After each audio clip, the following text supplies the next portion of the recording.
Bismillahir-Rahmanir-Rahim. With the name of Allah, who is very kind and merciful. Welcome to the DevOps King channel. In this channel, you will find the solution of different tasks on the Azure cloud. Right now, in lecture 18, we shall discuss the CICD for .NET Core 6. Today, we shall complete this task of .NET Core 6 CICD on Azure cloud.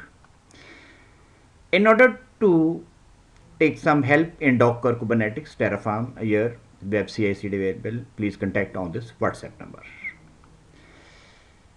All the video prepared by DevOps certified engineer on this channel.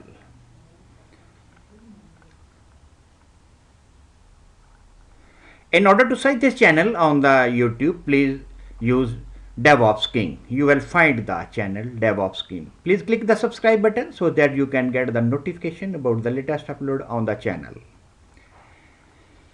In lecture number 18, we shall discuss the CI/CD for .NET Core API. In my previous lecture, we have completed the CI section of the .NET Core. Today, we shall complete the CID section. Like on the Azure cloud, click the release link. After that, you will click the new pipeline, this one. When you click on the new pipeline, you will get the interface like this one. On this interface, you will search for, you will click on the empty job, this one. After that, you will click on the empty job. When you click on the empty job, then you will get the interface, this one. In this interface, you will press the save button so that our CD section is saved in the environment. So you will click on the save button. When you click on the save button, you will get the next interface like this one. In this interface, you will click on the add an artifacts button. When you click on the add an artifacts button, then you will provide the different parameter on right hand column. Like you will give the name of the project. You will select the CI. This is the very important. In the CD section, we are integrating the CI with the CD. So when you configure CD in this section, in this part, you will write the CI. Like this one, you will give the name of the CI that you have completed in the previous lecture. After that, you will click on the add button. When you click on the add button, you will get the interface like this one, this interface. In this interface, the most important thing that you will click on the radio icon, this circle icon. When you click on the circle icon, on the right hand side, you will click on the radio button so that you enable the continuous integration. Continuous integration means when the developer check in the code, our pipeline triggered automatically. So the first one is you enable the continuous integration. After that, in this section, you will write the branch. If we are working on the dev branch, then we shall select the dev branch.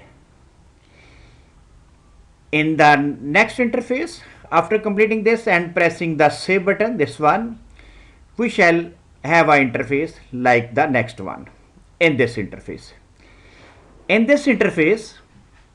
we shall click on the one job link, this one, below the stage 1. When we click on the link button, you will get the interface, this interface. In this interface, we shall search for the web. We shall write only web in the search box. When we write web in the search box, then after that we shall select the Azure WebApp. Azure WebApp. When we click on the Azure WebApp, it will be added in our CD section. Like first of all, we shall click on the plus button. After that, when we click on the plus button, we shall get the right hand side column. In the right hand side column, we shall search for the web. After searching, we shall get this Azure Web API that will be used in the CD section. So when you click on the Azure Web app, you will get this interface, this one. By selecting the Azure Web app, we shall provide the important different parameter for the completion of the CD section. In the first section, you will give your subscription, Azure subscription. And after that, in the second one, we shall write the type of the app. The type may be Windows app or Linux app. So here in this section, you will write the type of the app. For the last one, the app name. This is the name that you have given to your Azure Web App when you configure this Azure Web App in the Azure portal. So it is very important before starting the CD section, you create Azure Web App in the portal so that you can configure it in the CD section. And for the last one, we shall indicate the zip folder of your CI. After giving the CI, after giving the zip folder, our CD is completed. Thank you for watching the solution prepared by certified DevOps engineer. Wish you good luck for your career.